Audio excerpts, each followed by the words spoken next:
doesn't look like Dragon Age. That's one of the things that, again, it endears me to the world of The Witcher, because it feels, sounds weird to say it feels real when there's monsters in it, like you did with Mass Effect 1 and 3. And I hope they haven't done that with Dragon Age, with the Veilguard as well. And that part of it gets me quite excited. Hello everyone, Craig here from TK Games. Today we've got something different for you. What you're about to see is an edited cut down version of mine and Tim's live reactions and thoughts and breakdown of the IGN commentary of Dragon Age the Veilguard. Now, mine and Tim's discussion turned into a little bit of a debate. Now, you can let us know how you feel about the Dragon Age gameplay, or New Dragon Age in general. Just let us know in the comments. Without further ado, let's jump into it. We're going to be reacting to the gameplay, because Tim hasn't seen it yet, but I've kind of seen bits of it. We're going to head into the crossroads and make our way to the dark swamps of Hossberg wetlands. As Corinne mentioned, we are going to go talk to Davrin. Each of these spaces kind of shapes itself around your companions as they live there. A place called the Cauldron was attacked. That's some sort of Grey Warden tavern. A secret warden readout. No idea. It does look a what goes lot on like there. Inquisition Why 2, are you doesn't involved? Because whatever attacked it sounds like the Gloomhowler. We're going to choose a tough response and see if we can get. Oh, is that a bit like Dragon Age 2's kind of Then let's get rid conversation of it. style, do you think? Oh, you mean with the different options? With the Yeah, ones that they're doing? I mean, to be fair, that was one of the best conversation dialogues that I've ever seen, to be fair. Because what it did was that it stacked your answers. So if you went sarcastic 3 or 4 times in the cutscenes that you didn't control, it would then give the sarcastic response. So it did make it all jarring for you. I thought it was really, really clever. But obviously they got rid of that for Inquisition. I'm just going to give you the quick rundown in case you missed it. It's like a loyalty mission. You go with Davrin to go and recover some griffins, essentially. And we'll be off to Hossberg in the crossroads. Can you tell us a little bit? Let's just pause there a sec. I can see me getting annoyed already. Mainly because this is what they did last time. They set an area. I mean, I might be completely wrong here. Obviously, I'm just jumping in. But they've set an area in the previous game. And now they've just announced, oh, yeah, we're going back to the same area, but it might look a little different. I was like, why? Why do you have to do that? One of the biggest gripes I've got is Haven, isn't it? I completely get that they've gone from one game engine to another, but Haven looks nothing like the Haven in Dragon Age Origins. They've not even tried to make it look like the same kind of place. You go to the one in Origins and it's on the top of a massive hill. You have to get up a hill to get it. You play Inquisition and it's flat. I was like, what have they done? They just knocked the hill down and then rebuilt the church on top of it. Why? There is a hill. No, there is a hill. It's nowhere. Is there really? Yeah, the hill is the lead up to the base where your group is. I don't think it just completely throws out the immersion for me. It's like a proper steep hill to get up there. I have to headcanon that it's the back. So the steep hill is on the other side, and the bit that we see in Inquisition is the other side that we don't see in Origin. You played Trespasser recently. Yeah. So are you saying that the crossroads, or like, because I think the crossroads is supposed to be the area in between, like, that we've seen in Trespasser, they said. Are you saying this doesn't look similar? Well, I don't know. That's literally what he just said there, was that, yeah, it might seem different from other games. Well, how is it going to be different? Why is it going to be different? Just make it look like it did the first time we went to see it. We're even in the same engine this time. Anyway, we'll carry on. Yeah, there are some new locations as well, though. The lighthouse that we just saw was new. Yeah. All right, now we're going to get into combat here, and this time we're playing as a mage. Now, mage is one of my favorite classes to play. It's primarily a ranged attacker, and when we're surrounded by swarming darkspawn, I really have to use a variety of strategies to control the battlefield. So the combat system in this game, the deep strategy behind it, is really to manage the various abilities your companions and rook have in concert. Yeah, I watched the combat video, and yeah, I didn't. It doesn't look like Dragon Age. I kind of get that they're trying to mix things in, like the tactical screen. To me, it's just. I mean, I had the same problem with Inquisition. It's just too flashy. Who was it speaking to? Might have been Mother Mantis. Somebody hit the nail right on the head, and they said that Dragonage has gone from dark fantasy to cartoon style. Yes, that's exactly it. It's gone very cartoony. That doesn't sound like a criticism of the combat, though. That sounds like a criticism of like the graphics or the aesthetic of it. You know, in part, it is the combat, because I can understand it for mages. You know, you're doing spells and it's all going to be lighting up, but obviously they're using a mage here, and you've got someone, you know, with a sword, and there's like sparks, blue things flying off it and yellow things flying off it, and you know, he does a twirl and it kind of firecrackers go all over the place. It's like I do kind of get what you say. You're talking about the warrior, yeah? Yeah. Like the warrior gameplay we saw. I to be honest, it took me a while like to think about it, and I was just like, you know what, actually, I kind of did actually over time as I thought about it. Like, yes, I can kind of imagine what it is that Tim doesn't like about this.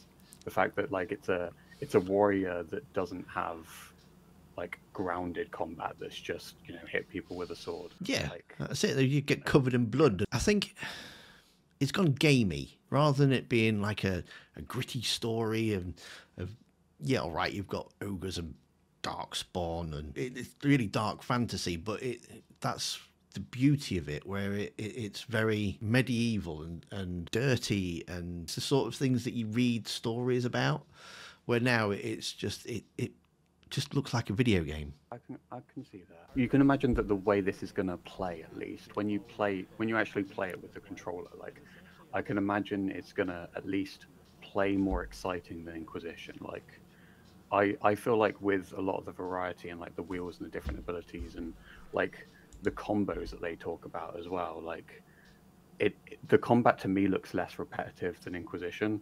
You know, like, did you ever play as a mage in Inquisition? No, I haven't played as a mage. I mean, even if you switched to Solus once or twice, like, playing as a mage in Inquisition to me just wasn't fun. Like, you would just be essentially spamming, like, one or two buttons, like, over and over again, like if you were playing on PC, because that's often how I played Inquisition. And it didn't feel fun. But this, like, the style of the mage in this instance, like, it looks like the Canary's got kind of like a melee ranged weapon as well. It feels like it's some kind of magical mace or something. And that part of it gets me quite excited. Like, and also I can see you nodding through like stream lag, so it's really weird because I can't see you in like, real time. So it's like, I don't know what you're nodding to there, but yes. I think at least in the way that it plays, it will be quite fun. I do completely get what you're saying about it not feeling as gritty. And yeah, I'm glad Jackdaw was able to turn you around though, Angel. I don't think Tim is saying that it's going to be a terrible game. Oh, no. No, it's just, it's moved away from its roots, I think. And I don't like it. I don't like change. I mean, it's nice at least as well that they explained why the Darkspawn looked different as well. Because I think we all noticed, like in that reveal trailer, one of the Elven Gods, they said that was part of one of their sort of games to mess around with the Darkspawn, or I can't remember what they exactly said, but they gave a reason why the Darkspawn looked different. Mateo says, me personally, I feel that the animations are a bit off. Characters look unbelievable, if that's a fitting description. As in, the characters feel like they don't fit in the world. Yes. You know what? We had a discussion where I said something along those lines, actually, where the locations look incredible, but the characters look a bit funky. Like old school, where it was like your old school kind of Resident Evil, where it was pre-rendered backgrounds and then the models were added on afterwards, sort of thing. Yeah, I think it could have just been a product of like maybe the rushing side of it. Like I think they probably spent a lot of time on the locations, but because they couldn't decide on like the character models for one reason or another, maybe that it took a little bit longer, or maybe that's the more complex part of it that takes longer. But obviously, because it's been so long already since another Dragon Age game, that was the element they had to rush more, because they just felt like, look, we've got the locations, we've got the story, let's just get the models done. You know? Yeah. That's just the theory. That's my running theory, at least. Case Harding has a combo opportunity with Shred. You'll notice I can combo that with Rook's ability Spirit Bomb. That's going to cause a detonation combo. So Mateo's just made a cracking point. With The Witcher, it feels like it was a good comparison. The universe looks incredibly dark, but the games look as dark as well, and the characters look like they actually live in a bad world. That's it. You don't get all the glitz and the glamour, and that's one of the things that, again, it really endears me to the world of The Witcher, because it feels, I know it sounds weird to say it feels real when there's monsters in it and magic and the Force and all that gubbins that that he can do, but it makes it believable. I think we're here, we're in the Fade. I mean, I want to see some of the normal world as well. Is that world between that Morrigan was staying in, was that the Fade? Was it? She lived in that sort of same area that we were seeing there with the Alluvians. Yeah, because that's where she disappears to at the end of Witch Hunt, isn't it? But I do think I completely get what you're saying as well. Like, I think, especially if we're going to be into Winter, and I think I say it again, but I genuinely think it's because the models were a little bit more rushed that we didn't get to see the things like detail in their face, like a higher graphical quality of faces, as well as the blood and the grit and the dirt. Because you think about, there was one clip in the first gameplay reveal we saw where you see this girl sort of like bowing down to this huge floating tower thing that was like had a flashlight on her, and she was like on her knees. Do you remember that? Kind of. She said something along the lines of, "I didn't do anything," and she's like Varric, and the player character just sort of hiding. I don't know if she's like upper class or something, but I feel like we need to see some dirt on her if she's going to be like groveling on the floor, for example. But it's that kind of detail that it does feel like is missing. 804. Oh right, I'm 30 seconds ahead of you. What? Matea. These characters look like they've just returned from medieval fashion week in Milan. So now you're in Hossberg Wetlands. It's an area that has been almost completely consumed by the Blight. The Grey Wardens have set up an outpost here. Again, if you know anything about the Grey Wardens, they fight the Blight anywhere they see it. And they're noticing something strange is going on here. The Blight is not behaving as they expected to and as it historically has. So they've set up shop in this place called Lavendel. And you are here to work with them, help them out, and help them find an answer to the question. I'm paused at 8:52. I do also want to point out that little crossroads that we saw instantly made me think of Fable. Like, did you play Fable 3?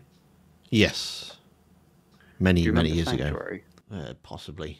It was like the central hub that you could go to. If you press like the menu button, it would take you to this hub. Oh, right, okay. Where it had like different rooms that you could go into, like to get clothes or to put clothes on, to equip different weapons, and then it had like a map in the middle of the sanctuary as well, and it instantly made me think of that, and also the graphical quality. And the Grey Wardens, much like the other factions, they understand the stakes of the gods being out. They want to help you, but you need to help them first. They have, again, as Kryn mentioned, they're holding off the Darkspawn here. They have other priorities, so getting them more powerful allows them to more meaningfully contribute to your fight against the Elven gods.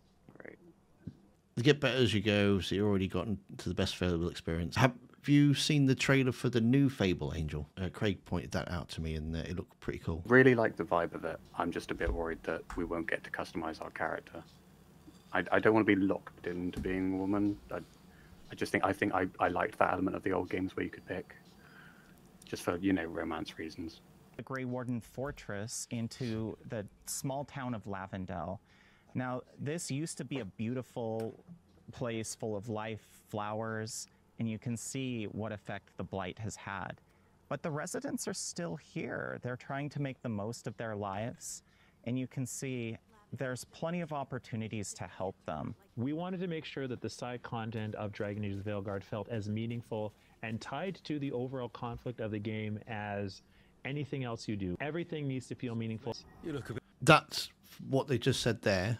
Does sound very promising. That is a very, very good, and it gives me the Witcher vibes where your side content isn't just going to find a load of shards. I don't think necessarily everything has to tie into the main story. You can have side quests which are not directly involved with the main quests, and but it's nice if they've managed to do that and they've linked it all in. That sounds great. I think the idea with Inquisition was, at least with the power system, was to feel like what you were doing was contributing to the Inquisition. But the trouble is, like you say, some of that content just felt so irrelevant. Like, like essentially, oh, this farmer won't help you unless you herd his sheep or something. and it's just like, dude, there are demons coming from the sky, and you're worried about your sheep. Like, do you want to live? You know? Yeah, it did.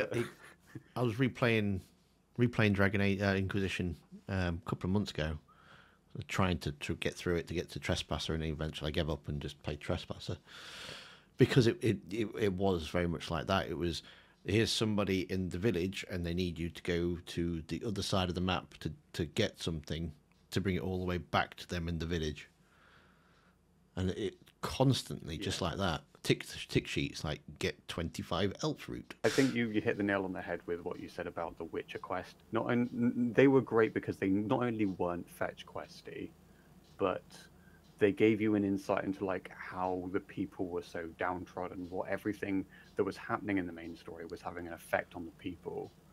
Like it was giving you a whole different perspective on that, and there was also no definite right answer to a lot of those quests as well. Like it was such a gray area on like all of these missions. There was no like definitive good or bad thing to do. And I think it was easy to forget about, I mean, also your character, it made sense for him not to have this noble cause of just the main story as well.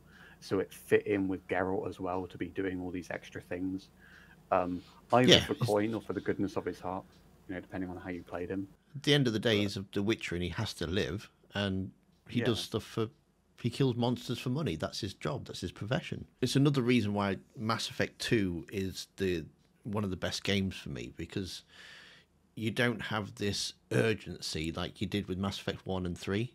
And I hope they haven't done that with Dragon Age, with the Veilguard as well, where you've got something and you're on a tight deadline and you need to get it done quickly. And then all of a sudden it's like, oh, but no, we can just go off and do something else. No, you're supposed to be focused on this one thing because this is the end of the world, or this could destroy everything. And, you know, you're on a limited time frame. You haven't got time to go off and save someone's cat from a tree. Mass Effect 2, you were building a team, and yes, you're going to have to get there eventually, but it wasn't. It was, you know, the pacing was so, it was just done so well that, you know, you didn't feel that, all right, you know, you're not going to go until you know you've got the best team to go into the Omega 4 relay. I hope that they do the same sort of thing with the Veilguard, where yes, you've got a main plot, but again, it's paced well so that you can go off and not feel like you're doing side quests when you really should be concentrating on the main story. Companions can go off and end up doing something on their own. And I think that's a really good idea because it feels so natural. It doesn't even feel like a side mission. It just feels like doing something if you were to actually live in that world. I mean, loyalty missions are always good because it gives you a bit more insight into the characters as well, doesn't it? Oh, yeah. I think that's the real reason why we love them so much. That, and also it gets us an angle to romancing whoever we want to romance. Yeah. You know? We're worried. We're not sure where some of our wardens are, Beckett and a few others. We're supposed to check in. We need to look out for each other more than ever. It's just, I know they took Weishaupt hard, and I hope they're okay. Seeing a lot of kind of organic matter, I suppose that's the blight. Wardens understand it's changed. It's become a lot more organic, a lot more alive. You know, back in Dragon Age 2, Inquisition, Origins, the blight, while it was a slow-moving wall, it didn't have this almost sentience, this almost thought behind it. And obviously we've talked about how the gods that are out are blighted. That probably has something to do with it, and it's made this area far more dangerous than it would have been before. Is an organic weapon. They're not just coming out and, you know, making swords, making armor. They're using the blight to augment themselves so they can more effectively defeat you and also give the gods the world that they desire. Those of you that were fans of the Knight Enchanter in Dragon Age Inquisition, you might feel right at home with this. I don't like the Spidey sense. I don't like that. But why is there another blight? That's probably attributed to the gods that are going to be the villains, like because they're blighted gods, maybe they've caused another blight. Again, I really like the variety in the combat. Like I saw a minute ago, there was some kind of like repulse type ability, which made me think of Force Unleashed. Which I think is pretty cool. Like, it genuinely looks like the abilities are going to be quite varied. And Matea's clarified anyway. No, it's not full blight, it's just the power of the blight. I was going to point out as well, I don't like that it gives you the numbers of the amount of damage you're doing in such big, bold letters. I think you can turn that off. I hope you can. it's like another thing that kind of reminds you you're playing a game, you know, and I want to feel a bit more immersed. Again, we're in, Okay. you'll notice that there are blight pools. The darkspawn aren't just coming out of nowhere. The blight is spawning them. Again, part of Gillian's attempt to turn this into an army for the gods is to use these darkspawn, not just, again, whereas you have the Venatori and the Antam, one case representing magical power, in the other case representing physical strength, the darkspawn are representing overwhelming force. They're very focused on making sure that the gameplay and the narrative are as closely aligned as possible. Nev versus Vlar versus Amrik, our mages, each of them has a healing ability that is thematically appropriate to them. Makes sense when you know them as a character. Taylor said Mr. Healing Magics wasn't a fan of the potion pouches. I wasn't a fan of the entire group sharing one potion. I used to set up my my win as my healer because you could set out like rules and stuff for her, so that when your character falls below a certain level or a certain health thing, then she'll automatically cast a healing spell on you. And I loved that. And by the time you got to Inquisition, you've got 9 potions, and you're doing your bit, fighting alongside your team and that, and then you go to use your health potion and the rest of your team's used it and there's like 1 left. You're like, oh great, I thought I had like 9 or something. I miss the ability to set your levels of your characters and that, and to be able to automatically heal you. Also, I don't know if it's the case for every mission, but I remembered this from the first time I watched it. I wanted to point out, it's nice that when you do these loyalty missions, let's call it that for the argument's sake, the person you're doing it quote-unquote with can go on ahead and do it themselves, or meet you there as well. You don't have to bring them with you as a companion. Is really great, because I think a lot of people had a concern of like, I don't want to be forced to take this person with me to then do their mission, especially with the limits on how many companions you can take with you. Oh, so you mean like you can have your normal 3 companions, and then whoever's loyalty mission it is, they can meet you at the... I'm saying because we don't have 3 companions this time, we have 2. Yeah. That whoever's loyalty mission it is, they're almost acting like a 3rd companion, because in this case, Davrin is going off to go and meet you there, so he can still take part in his own quest. Oh, right, okay. And you're not forced to, just have him and 1 other person. You can still, have whoever the party members you want. Well, that's good then, yeah, because I'm not keen on them dropping the party size down either. It was one of the things that made Dragon Age different, because every game like this, you have you and 2 others, and now it kind of restricts you a bit more, doesn't it? Yeah, but it does say for like the sake of the difficulty of the game, you don't have to have a mage and a rogue. You can have whichever companions you want to have. It's just if you want specific combos for the fun of the combat, then you can, be a bit more tactical.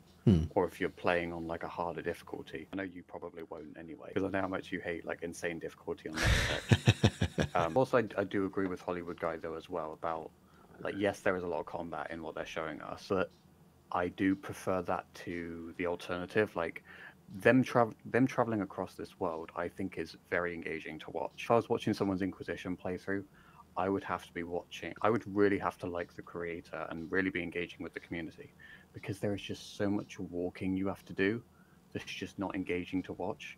Here it feels like compact enough that like they're traversing the world. Like we saw them go on like was it like a zip line or something? Did you see that? Yeah. Going from like one tower to another. Like it feels like there's enough going on that you don't feel bored while you're traveling. I suppose the real question is, how big are the choice and consequences? Because that's the real replayability, isn't it? Like, a choice is really going to matter. But they have said that choices are going to affect the world. So hopefully it will.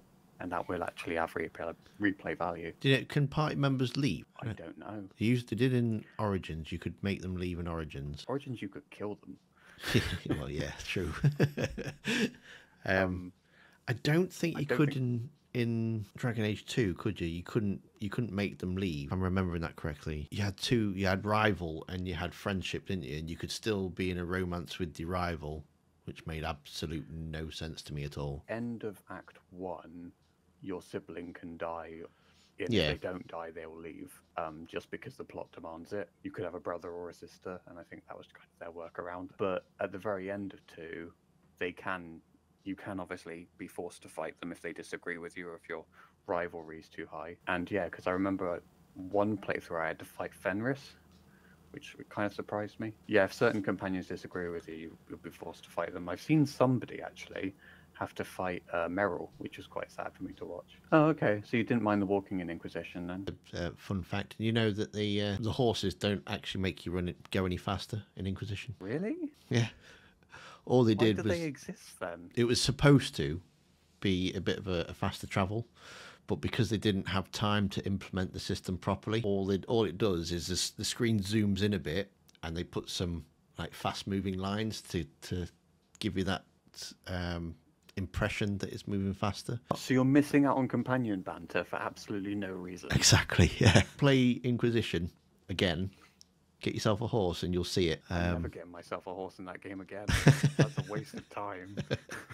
Yeah, it was supposed to be a bit of a faster travel, but they didn't have time. I mean, I'm glad that at least in this game you won't even have a reason to need a pet. And they outright said there is no mounts because you won't need one. This looks like a pretty contiguous zone, is that right? It is, yes. So it's full of branching paths, different areas to explore. And what I love is the more content you do in the area, the more shortcuts you're going to discover. All right. And I love positional gameplay, making use of the environment to your advantage. The environments do look nice. Yeah, I agree there, Curtis. They've certainly managed to work well with the Frostbite engine. And it's good that you can actually change your build as well. And I like that you can build it up so you do a lot of those takedowns as well. So you have like a lot of like quick time events and stuff. Like if you want more of that. Yeah. Quite honestly, I think that does add a bit of replayability. Like I can see myself trying all of these different like classes and specializations just to see how different the combat is. And we've already seen like from this one mage, there's so many abilities you can equip. Quite exciting to me. The sun flies in. Yeah. A bad day at the cauldron. You can build and party entirely of one class if you want, but the idea is that the classes synergize and they can set up and detonate each other's abilities. And as I said, you can have all rogue party, all mage party, all warrior party, and it still work. What I love about the Grenadiers is they basically rip off pieces of themselves and throw them at you, which explode, really leading to the idea that the blight is organic and disgusting. So we're actually going to use a revive here, and Nev to the rescue. And for everything that's great about games and RPGs, keep it locked. So what's your overall thoughts then? I'm really excited to play the gameplay. Like I said, it feels like there's a lot of variety there. One thing I do want to point out though was when they were showing that you can build your companions to revive you, it said 1 out of 1. So I think you're very limited to how much they can revive you, which is a little bit of a shame. I think wasn't that something that you could do in Inquisition? Like you could just control other companions to revive you? Yeah, you just run up to him and push the A button. Yeah, so I don't know if that's kind of a bit of a downgrade. Yeah, you can't jump to another companion now. You're stuck playing the one person. Yeah. Like in the previous games, you could, if at any point, you could jump to Varric or Alistair or something like that, and you could play as them for a bit, and then if your main character goes down, you just run over to them and pick them up in Inquisition. And that. I think they did a really good job of like showing us like exactly what the game's going to feel like to play though, without showing us too much of what we're actually playing. Like I think for your benefit as well, I know you're really like worried about spoilers. I don't think they spoiled very much there. No, they've done quite well not to spoil anything really. I'm looking forward to the story. That's what I'm going to be invested in, is seeing the story and see where it goes and finding what part Morrigan has to play in it. I'm not overly looking forward to the combat, if I'm honest. I kind of get the combo thing where you have to pause it and then you set their combo and then that triggers your combo and you've got to set that one and you've got to set that one to do it together. And I don't know, it looks complicated. I'm sure you'll get used to it, but I don't think it's as complicated as you think it is. I think it's like Mass Effect multiplayer. Like for the longest time, you and me especially didn't bother with like tech combos and biotic combos, for example. And it's just like that. You know, you don't have to do those kinds of things. It's just like if you want to mix up your experience or if you want to make the game a little bit easier on a harder difficulty, then you can. Like obviously you can take down enemies a little bit quicker in any difficulty like that. But you don't have to play that way. You don't have to know the ins and outs of the combat to play it. I like Mateo's point of that all their outfits looks way over the top, flashy and fancy, and it's not really combat armor, is it? What he's got on there. Yeah, it does feel a little bit stereotypical, but I know that you can obviously mix up your armor because they said about the transmog system. I assume you can do that with your companions as well. Every model itself, they've said, is going to be unique. It's just, yeah, the costumes maybe could be a little less generic. Well, just not as flamboyant, I think. Yeah, Matteo, I was just going to answer your question. Yeah, transmog is definitely going to be on release. I believe it was in one of the first Game Informer articles. It's just a little bit annoying, you know, that we can't view those now. But I'm sure they've brought up as well in one of the Discord Q&As. I know there are some people that have recorded the whole Q&A sessions. I recorded about an hour of the last one, but then realized this is going to go on for like 3 hours, and I don't know if my storage can handle it. But yeah, I mean, like I say, I'm looking forward to the. I'm looking forward to more of the story elements to it, I think, rather than the actual gameplay. I mean, they carry on the story after this, aren't they? Not what we've heard. The studio's just focusing on Mass Effect and Dragon Age, and that's it. They're not trying other things. Well, I think we said even on, I don't know if it was a podcast or multiplayer, but we did say like pretty soon the Dragon Age is supposed to end. So if they do something with Dragon Age, surely they have to change the name. Yeah. But I think the only big indicator of where it's going is how the main story is going to end. There's also, in that first gameplay reveal, it shows exactly how Rook is more relevant to this story, because Rook is essentially responsible for what happened. I mean, Solus to a degree as well, obviously. If he hadn't done the ritual, this wouldn't be happening, but it was our character interrupting the ritual as well. Rook is involved because of that. It is their responsibility as much as it's Solus's. I'm not saying like I absolutely love the game and I'm absolutely turned around on it. I still think the character models look a little bit dodgy. I mean, it does look nice. Yeah, I think we'll call it there for them. But yeah, I'm not playing it until I have gone through all the other games. So I've started a Dragon Age playthrough. Can I get it done before the end of October? Probably not. But no, I intend to go through all of the games first before I play this one, so that I'm fully up to speed with it. And now you've promised Mateo a fashion video. She's going to want a fashion video. I will do it. I'm doing it now. Confirmed. Bye-bye for now.